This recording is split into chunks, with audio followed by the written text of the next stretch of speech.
Be me, 42 years old.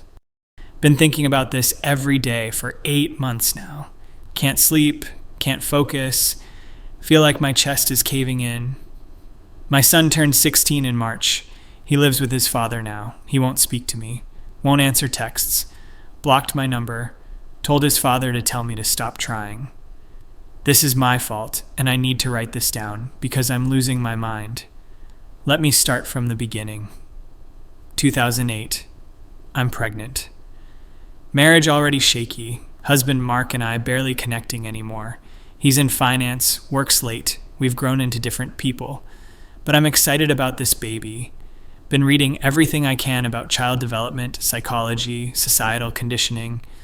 The more I read, the more convinced I become that we force children into boxes before they can even speak. Pink or blue, dolls or trucks, nurturing or aggressive. All these limitations placed on tiny humans who haven't chosen anything. I decide I'm going to do this differently. Going to give my child actual freedom. Mark thinks I'm overthinking it. Just let the kid be a kid, he says. But he doesn't get it, doesn't see how deep this programming goes. We compromise on a name, River. Works for any gender, flows nicely, nature-inspired. I think it's perfect. Mark agrees mostly because he's tired of arguing. River is born in November, beautiful and perfect. I hold this tiny person and promise to do better, to let them be whoever they are. Start immediately. Whites, grays, soft yellows, and greens for clothes. No daddy's little man, onesies. No mommy's princess, anything. Relatives keep asking if River is a boy or girl. I deflect, say, just a baby, with a smile. Mark's mother sends a blue baseball outfit. I donate it, send a polite thank you. She's confused, a little hurt. I tell myself she'll understand eventually. Mark getting more distant. Comes home, barely looks at River. I'm doing everything anyway. Why does it matter? Use they-them pronouns when talking about River. How are they sleeping? They smiled today. They're so alert. People correct me constantly. You mean he, right? I saw the birth announcement said boy. The announcement Mark's family sent out without asking me. Still angry about that. I smile tightly, continue using they. River's nursery is soft gray walls, white furniture, geometric patterns in cream and sage. Books about all kinds of people, animals, adventures. Toys are wooden blocks, art supplies, musical instruments, building sets. Nothing marketed specifically to boys or girls. Mark moves out when River is 18 months old. Says we want different things, can't make each other happy. I'm relieved, honestly.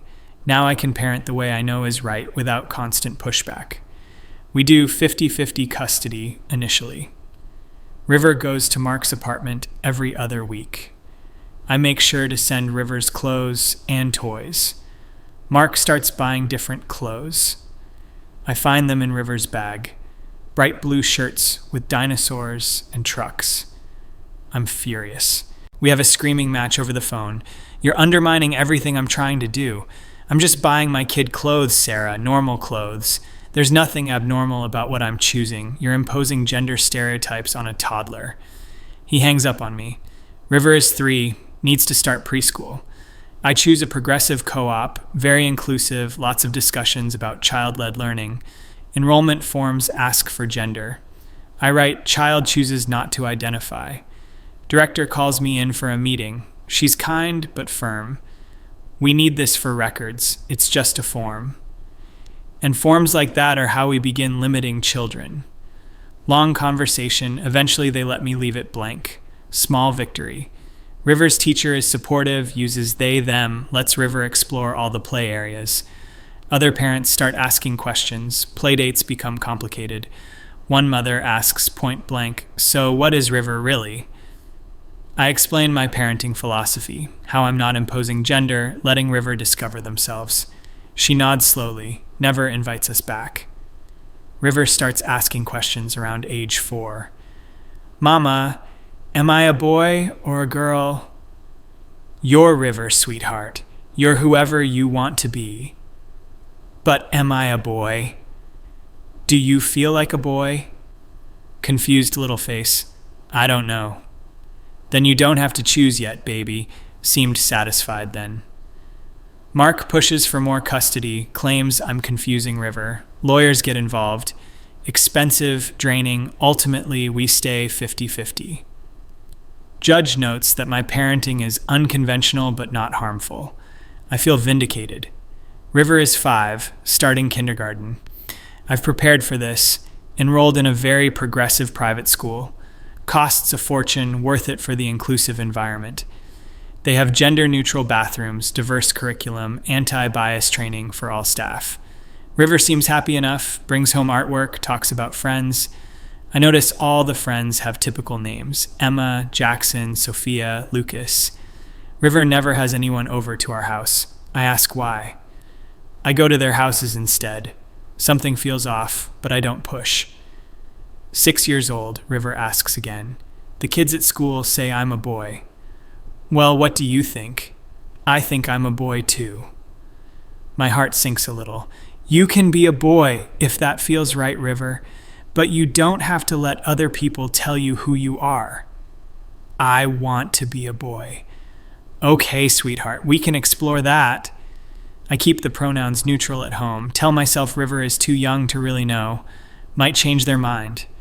River starts spending more time at Mark's, starts asking to stay extra days. I allow it because I don't want to be the controlling parent. 7 years old, River stops bringing friends up entirely. I find out from Mark that River asked him not to tell me about birthday parties. Why wouldn't you want me to know? River's face closes off.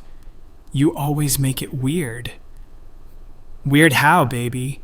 Just weird. I don't want to talk about it. My child is pulling away and I don't understand. Why? I'm doing everything right, giving River freedom and choice. 8 years old, River barely looks at me during pickups. Comes back from Mark's in clothes I never bought. Basketball shorts and graphic tees. I gently suggest some of the nicer options in the closet.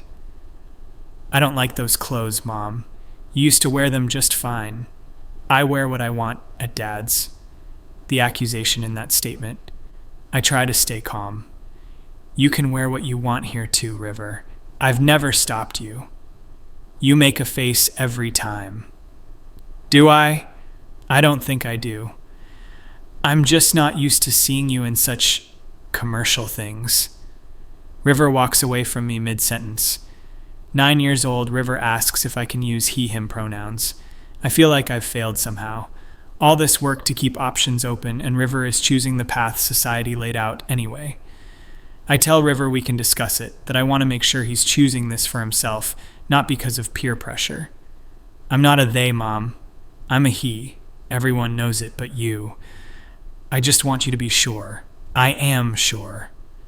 I start using he/him, but it feels like defeat. 10 years old, River barely talks to me. Picks up, headphones on, homework at the table, headphones back on, bed. Mark emails me that River wants to do 70-30 custody. I refuse. River won't even look at me the next visit.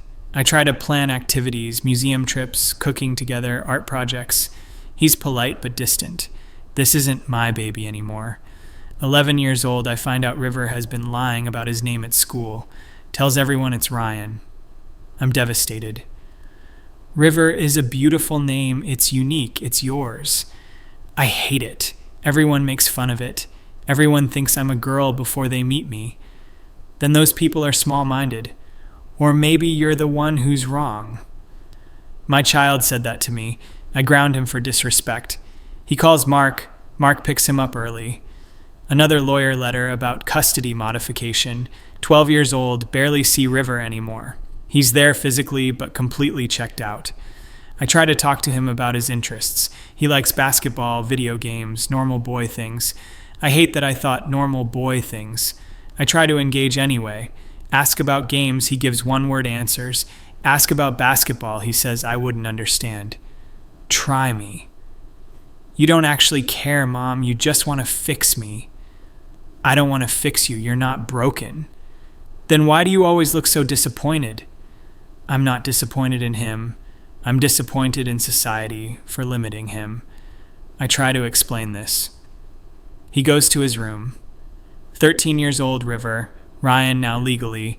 Mark did it during his custody time without telling me. Barely comes over. Minimum required by custody agreement. I try to make the visits nice. His favorite foods, new games, anything. He eats in silence, plays in his room, leaves. I ask him why he hates me. I don't hate you. Then why won't you talk to me? Because everything I say, you have some analysis for, some reason, why I'm wrong or brainwashed or don't understand myself. That's not fair. You asked.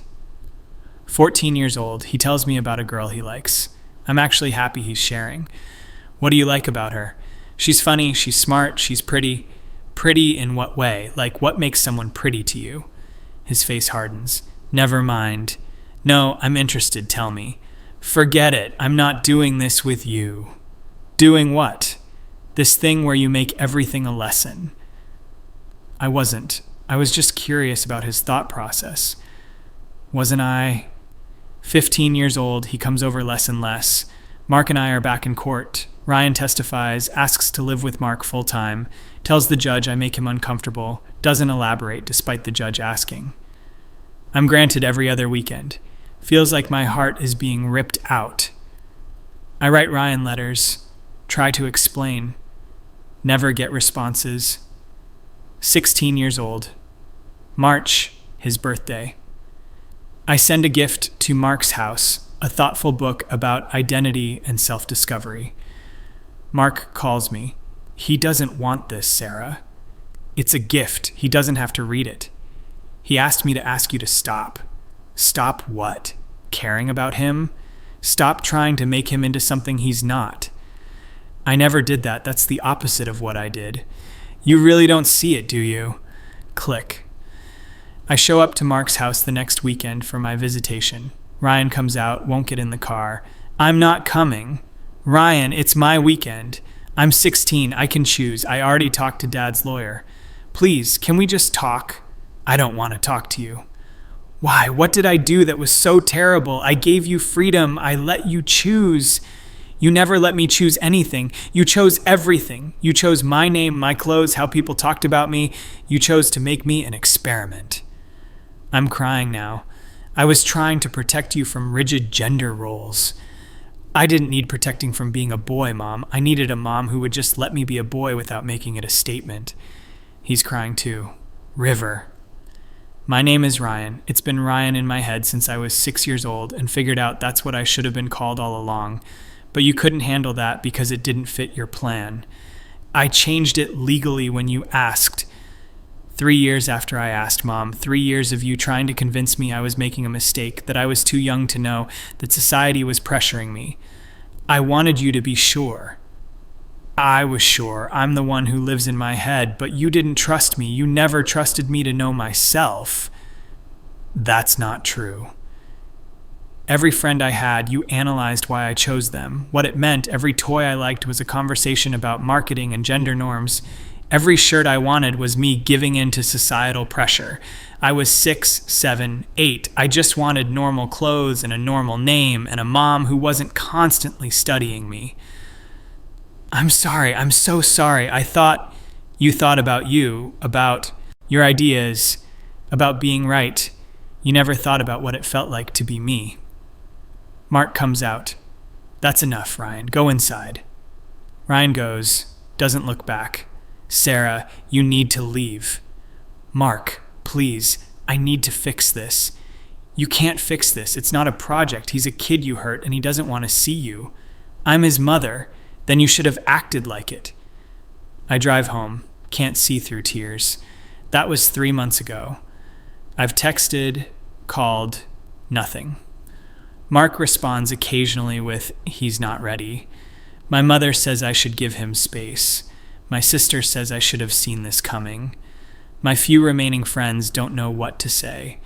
I keep going over it in my head. every decision, every choice. I thought I was being enlightened. I thought I was being progressive. I thought I was giving my child a gift. Sitting here at my desk at 2 a.m., can't sleep again. Pulled out old photos. River at 2, in a soft yellow sweater, happy. River at 5, uncertain smile, starting to pull away. Ryan at 10, no smile, tolerating the camera. The last photo I have of him, 15, looking past me at something else.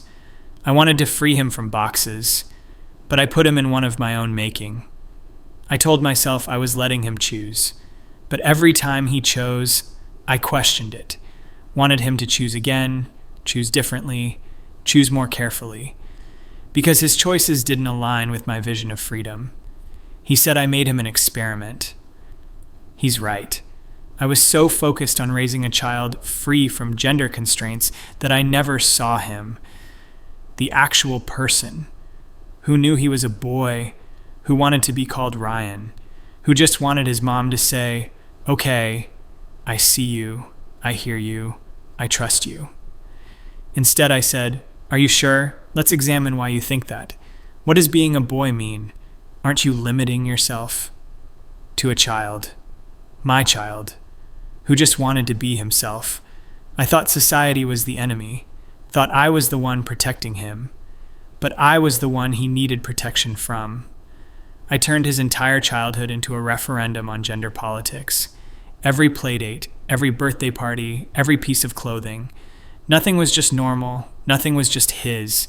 It was all part of my grand plan, my ideology, my beliefs, my need to be right. He asked me once, he was 7, why can't I just be normal? I told him normal was a social construct. He cried. I thought he was too young to understand. Now I see he understood perfectly. He wanted a childhood that wasn't a statement. He wanted a mom who saw him as a son, not a gender-neutral experiment in progressive parenting. When he said he was a boy, he needed me to celebrate that within him, not mourn it as a failure of my method.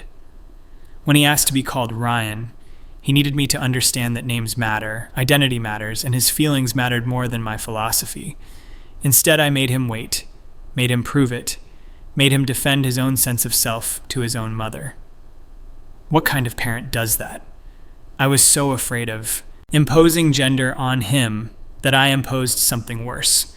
Constant questioning, constant analysis, constant doubt in his ability to know himself. I made him feel wrong for being exactly who he was, and I did it all while telling myself I was setting him free. The truth is, I loved my ideology more than I listened to my son. I loved being right more than I loved being his mom. I saw him as a project, a chance to prove something to the world. And he paid the price. He's 16 now. He lives with his father. He doesn't speak to me. And I deserve this. I deserve all of this. Because I had one job, love him as he is. And I failed. I failed him completely. I'm so sorry, Ryan. I know you'll never read this, but I'm so sorry. You were right all along. You knew who you were, and I should have just been your mom.